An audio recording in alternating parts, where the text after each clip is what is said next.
On the morning of January 17, 2020, emergency medical technicians arrive at a 2-story suburban home on Bittersweet Lane in Center Moriches, New York. First responders enter the residence and descend into the concrete basement. They find Michael Valva, an active-duty New York City Police Department transit officer, performing chest compressions on his 8-year-old son, Thomas. The father tells the paramedics the boy lost consciousness and struck his head on the frozen driveway while waiting for the morning school bus. The medical personnel touch the child. His skin feels like solid ice. The paramedics load Thomas into the ambulance and initiate active warming protocols during the transport to Long Island Community Hospital. In the emergency room, doctors insert a specialized core temperature probe. The digital readout registers a catastrophic 76 degrees Fahrenheit. A simple slip on a driveway does not freeze a human core to 76 degrees. The sheer impossibility of this medical metric shatters the father's alibi, transforming a routine medical rescue into a full-scale criminal investigation focused on a sworn agent of the law.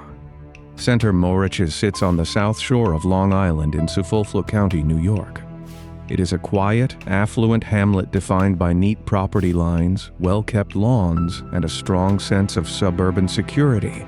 To the casual observer, the residents live insulated, predictable lives behind the vinyl siding and manicured shrubbery of their homes.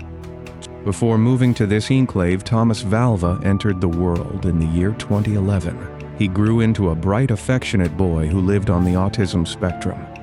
His mind processed the world with unique clarity, and he found joy in the structured environment of his school classrooms. He possessed a gentle demeanor and shared an unbreakable bond with his older brother Anthony and his younger brother Andrew. For the first few years of his life, Thomas received the dedicated care of his biological mother, Justina Zuko Valva. She understood the specific sensory needs of her sons and structured their daily routines to provide stability, comfort, and unwavering affection. Her world revolved around the developmental milestones and personal happiness of Thomas and his brothers. This foundation of maternal stability began to fracture as Michael Valva and Justina Zuko Valva entered a bitter and contentious divorce proceeding. The legal battles dragged through the complex bureaucracy of the New York family court system. The proceedings reached a critical turning point in September 2017. A Nassau County family court judge issued an order granting Michael temporary custody of Thomas, Anthony, and Andrew. The legal mechanism of temporary custody often relies on superficial assessments of financial stability and professional status. Michael wielded his badge and his steady income as a New York City Police Department officer to project an image of ultimate reliability. The court system prioritized this facade of authority over the complex documented needs of children on the autism spectrum. Following the judge's order, Michael severed the boys' daily physical contact with their mother. He relocated Thomas and his brothers to the quiet, unassuming house on Bittersweet Lane in Center Moriches. The house on Bittersweet Lane functioned as the physical stage for a deceptive, pristine, public image. Michael shared the property with his fiancée Angela Polina, who brought her own 3 daughters to live under the same roof. From the outside, the property exuded the warmth of a successful blended suburban family. The front yard featured manicured grass, and the long driveway held late model vehicles. The neighbors viewed Michael as a community pillar, a respected transit officer who spent his days patrolling the sprawling transit hubs of New York City. Angela portrayed the role of a dedicated, organized homemaker managing a bustling household of 6 children. They hosted backyard gatherings, maintained a spotless exterior, and engaged in polite small talk with the surrounding community. No resident on the street suspected any anomaly behind the heavy front door. The uniform, the badge, and the quiet suburban geography created an impenetrable shield around the property, deflecting any potential scrutiny from outsiders. Behind the walls of the Bittersweet Lane residence, A stark social and psychological divide existed. Upstairs, the home featured warm, carpeted bedrooms equipped with soft beds and proper heating vents. Angela Polina reserved these comfortable spaces for her own 3 daughters downstairs. Thomas and Anthony faced a hidden, systematic deprivation. The facade of the blended family shattered the moment the front door clicked shut. The boys found themselves stripped of the specialized care they required for their developmental conditions. Their daily routines dissolved into a rigid, punishing structure orchestrated by their father and his fiancée. The affluence of the neighborhood offered them no protection, as the isolation of the large property meant their cries went unheard by the neighbors. The only individuals positioned to witness the physical toll of this environment were the mandated reporters outside the home. The special education teachers at East Moriches Elementary School stood as the final remaining safety net for the 2 brothers. The situation escalated past the point of return when Michael Valva and Angela Polina established a permanent covert rule within the household. Both Thomas and Anthony struggled with occasional incontinence, a common developmental challenge for children on the autism spectrum. Instead of providing medical support or behavioral therapy, the couple weaponized the boy's medical condition. They banished Thomas and his older brother from the main living areas of the house. The couple forced the 2 boys to sleep on the bare concrete floor of the attached unheated garage. This garage lacked any internal insulation, climate control, or basic plumbing. The space functioned as an icebox during the harsh New York winters. The boys slept without mattresses, pillows, or adequate blankets, separated from the warm house by a heavy locked steel door. This calculated banishment transformed a residential storage space into a daily holding cell. The environmental dread of the freezing concrete became the boys' permanent reality, marking the transition from neglect to active, physical torment. The devastating impact of this garage banishment manifested during the morning hours at East Moriches Elementary School. The children stepped off the school bus carrying the physical evidence of their home life. Teachers and school psychologists documented a sharp, alarming decline in the brothers' physical health. Thomas and Anthony arrived at their classrooms suffering from severe hunger, often scavenging for discarded food in the cafeteria trash cans. The educators noted the boys wore thin, inadequate clothing during freezing winter advisories. Staff members documented instances where the boys arrived soaked in urine, shivering with intense muscle spasms as they sat at their desks. Physical education teachers spotted mysterious, unexplained bruises covering the boys' arms and legs. The school staff utilized every tool available to mandated reporters, documenting the injuries, taking photographs of the neglected clothing, and creating detailed chronological logs of the boys' rapid physical deterioration. The visual reality inside the school building presented a glaring, undeniable crisis. Desperate to save the children, the officials at East Moriches Elementary School activated the state child protection protocols. Over a span of roughly 16 months, educators placed more than 20 frantic calls to the New York statewide child abuse hotline. The hotline operators routed these reports down to the local jurisdiction, assigning them to Suffolk County Child Protective Services. Later grand jury investigations confirmed the agency formally logged and investigated at least 10 of these urgent reports. Standard protocol requires caseworkers to perform home visits, conduct interviews, and assess the physical living conditions of the subjects. A fatal jurisdictional and psychological barrier emerged during these interactions. Michael Valva answered the door for these caseworkers wearing his service weapon and his New York City Police Department uniform. He utilized his knowledge of law enforcement protocols to control the narrative, deflecting the inquiries and intimidating the unarmed civil servants. He dismissed the teachers' reports as exaggerations and blamed the boys' physical state on their autism spectrum diagnosis. The bureaucratic system folded under the pressure of the officer's authoritative shield. The Suffolk County Child Protective Services caseworkers closed the active investigations multiple times. They classified nearly all of the detailed documented claims from the school as unfounded. In the legal framework of child welfare, an unfounded designation means the agency concludes there is no credible evidence of maltreatment, halting any further legal intervention.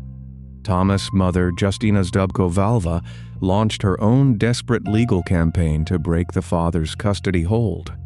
In July 2019, she stood before a family court judge and begged the court to return her children.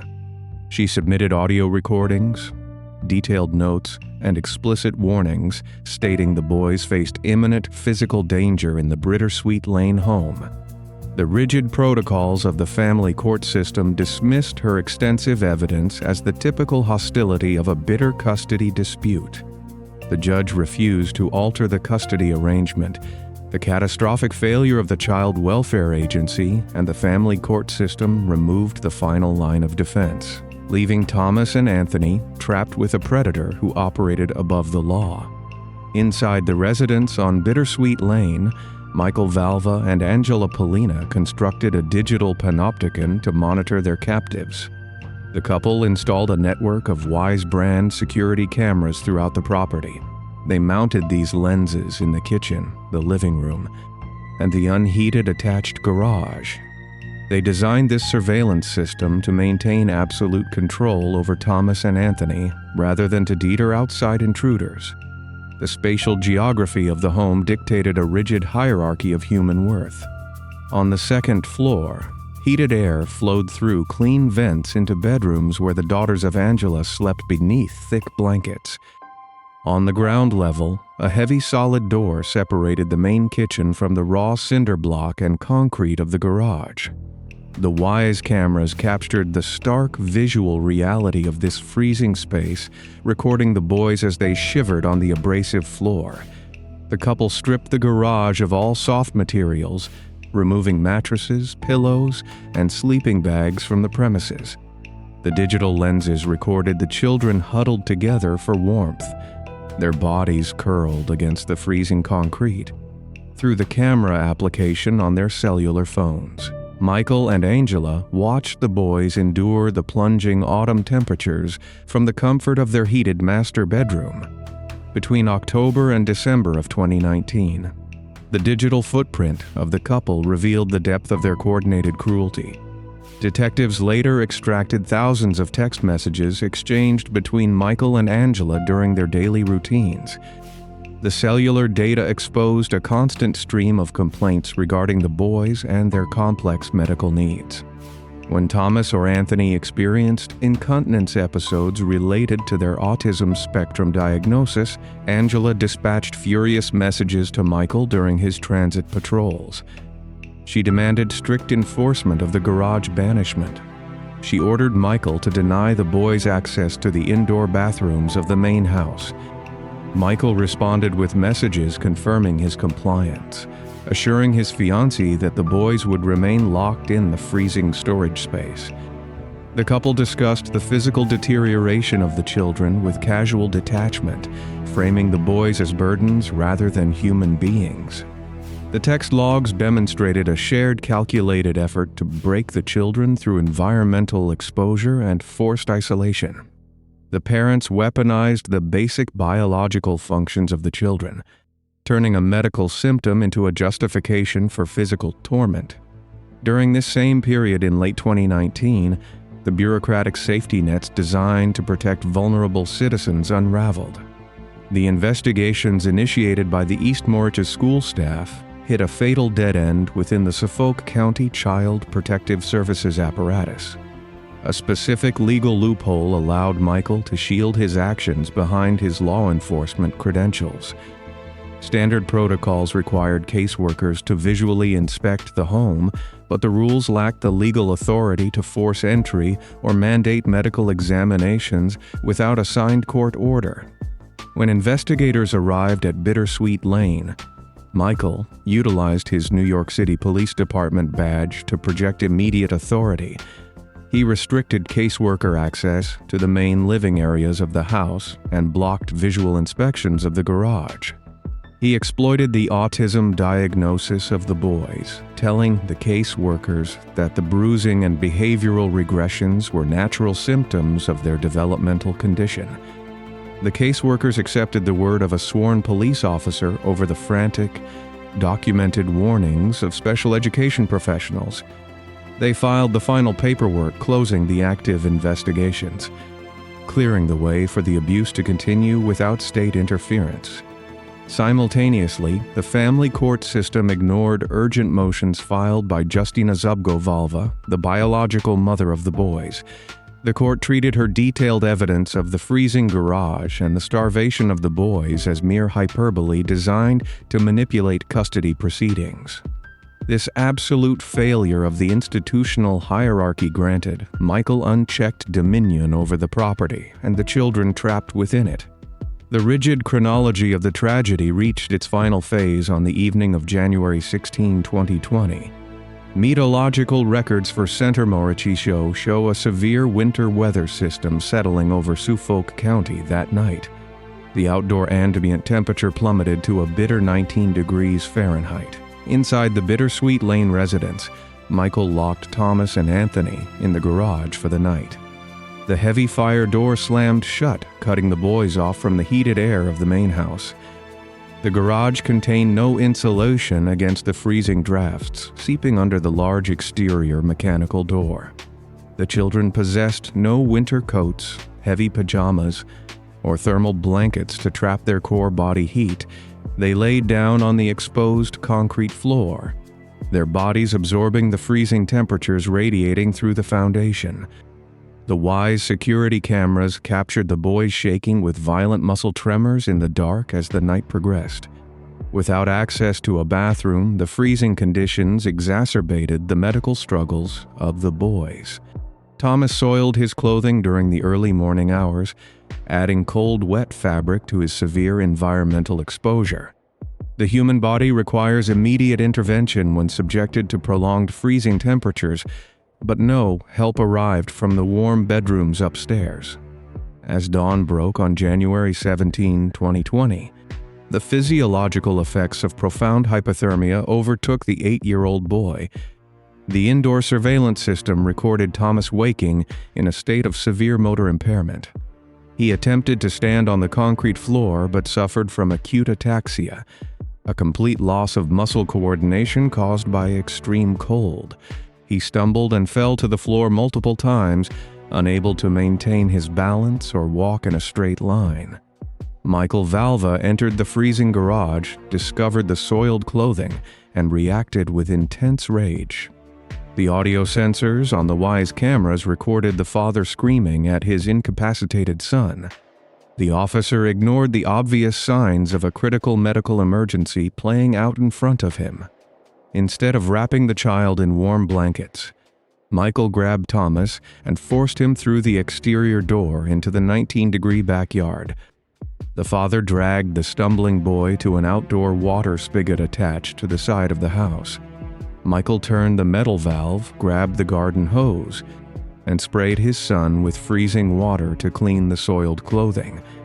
The sudden shock of the icy water destroyed the last remaining thermal reserves in the small body of the child.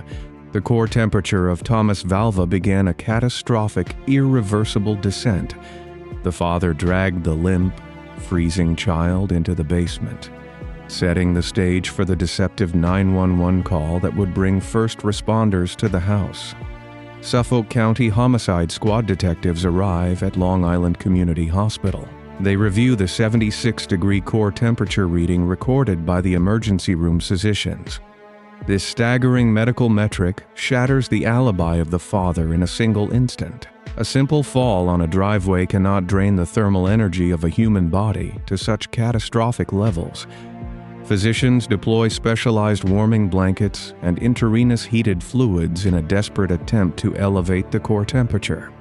The digital monitor confirms the physiological damage is incompatible with human life. The investigators assume command of the case from the initial patrol officers. They isolate Michael Valva within the sterile confines of the hospital complex. Detectives observe his demeanor and note the complete absence of typical parental grief. They initiate standard critical incident protocols. Investigators confiscate the cellular devices belonging to the transit officer. The investigation pivots from a tragic medical rescue to a targeted criminal inquiry. Law enforcement officials recognize the unique challenge of investigating an active duty officer. They coordinate with the district attorney to secure undeniable legal authorization. Magistrates sign the necessary search warrants for the Bittersweet Lane property. The focus shifts from the emergency room to the quiet suburban street. Crime scene units deploy to the residential address in Center Moriches. Investigators cross the property line and enter the two-story structure. They map the spatial layout of the entire home, documenting the stark divide in living conditions. Forensics teams photograph the warm bedrooms situated on the second floor. They note the thick blankets, plush mattresses, and functioning heating vents. The technicians descend to the ground level and open the heavy steel door leading to the attached garage. They document the barren concrete foundation and the uninsulated cinder block walls. The garage measures roughly 20 feet by 20 feet. The technicians record the ambient temperature of the raw space, confirming it matches the freezing outdoor climate. Officers locate the Wyze security cameras mounted high on the interior walls of the garage. They trace the power cords and identify the digital network hub transmitting the data. Tech investigators size the digital storage drives and the wireless internet routers from the property. Analysts transport the electronic hardware back to the precinct for forensic extraction. The digital data contains the hidden reality of the household. Detectives gather in the precinct briefing room to watch the decrypted surveillance footage. The video files span the night of January 16 into the morning of January 17. The screen displays a digital timestamp tracking. The 16-hour confinement of the brothers Thomas and Anthony appear huddled on the raw concrete in the dim light. The boys curl into tight fetal positions in a desperate attempt to conserve body heat. No blankets exist in the camera frame to trap their thermal energy. No pillows cushion their heads against the abrasive foundation. The digital thermometer overlay on the footage confirms the plunging indoor temperature as the night progresses. The morning footage shows Thomas waking in a state of severe motor impairment. He stumbles across the garage floor, his muscles failing from profound environmental exposure. He falls forward onto his face against the solid cement. Michael enters the camera frame wearing heavy winter clothing. He offers no medical aid to his son. He yells at the incapacitated child. The father drags the boy outside to the exterior water spigot. He sprays the freezing water over the head and torso of the child. The audio sensors capture the splash of freezing water. The visual evidence ends the deception. The shield of the uniform shatters under the weight of the digital files. Prosecutors draft the necessary arrest warrants for the couple. On January 24, 2020, unmarked police vehicles surround the Bittersweet Lane home. Officers breach the property line and enter the residence in a coordinated tactical approach. They locate Michael Valva and place him in metal handcuffs. Detectives strip Michael of his service weapon and his New York City Police Department shield. They arrest Angela Polina in the main living area.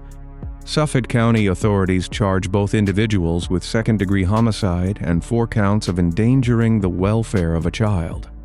The arrests send shockwaves through the quiet Long Island hamlet. The metallic click of the handcuffs echoes in the quiet neighborhood. Neighbors stare from their manicured lawns in absolute disbelief. A sworn officer of the law departs his home in the back of a squad car. The predator hid in plain sight behind a pristine suburban exterior. He used a badge to silence teachers and intimidate social workers. The truth pierces the illusion of the respected blended family. The authorities secure the property, marking the end of the physical torment for the surviving brothers. The death of Thomas Valva initiates a massive reckoning within the Suffolk County child welfare system. State lawmakers launch legislative inquiries to investigate the catastrophic institutional failures. They scrutinize the specific paperwork loopholes that allowed an abusive parent to weaponize a police badge against unarmed caseworkers. Auditors examine the jurisdictional blind spots that granted deference to a law enforcement officer over mandated educational reporters. The local government overhauls the standard operating procedures for the Child Protective Services Division. Lawmakers mandate stricter protocols for visual inspections and medical evaluations in contested custody environments. The specific unfounded designation loophole undergoes intense legal revision. The state mandates the creation of specialized task forces to handle allegations against active duty police officers. The tragic outcome forces the bureaucracy to prioritize the documented warnings of school psychologists over the authoritative presence of an accused parent. As the system faces intense public scrutiny, the criminal justice process begins. The district attorney prepares to present the timeline of deprivation in open court. The upcoming trials promise to expose every ignored red flag to the public record. Michael Valva stands trial in the autumn of the year 2022. The courtroom in Suffolk County serves as the final arena for accountability. Prosecutors present the Wise surveillance footage to the empaneled jury. The silent courtroom watches the 8-year-old boy shiver on the concrete floor. The medical examiner presents the autopsy photographs on the projector screen. The images detail the profound physiological markers of terminal hypothermia. The defense attempts to construct a fractured, shifting narrative. They portray the former transit officer as a stressed father bending to the strict household rules of his fiancée. The defense attorneys argue that Michael lacked the required depraved indifference to human life. This legal strategy collapses under the undeniable weight of the digital evidence. The jury rejects this premise, recognizing the deliberate nature of the punishments. The jury deliberates with focused efficiency. On November 4, 2022, the four-person delivers the verdict. The court finds Michael Valva guilty of second-degree homicide and 4 counts of endangering the welfare of a child. The following month, the judge delivers the maximum penalty allowed by state law. Michael receives a sentence of 25 years to life in state prison. The legal focus then shifts to Angela Pollina. She faces her own criminal trial in March of 2023.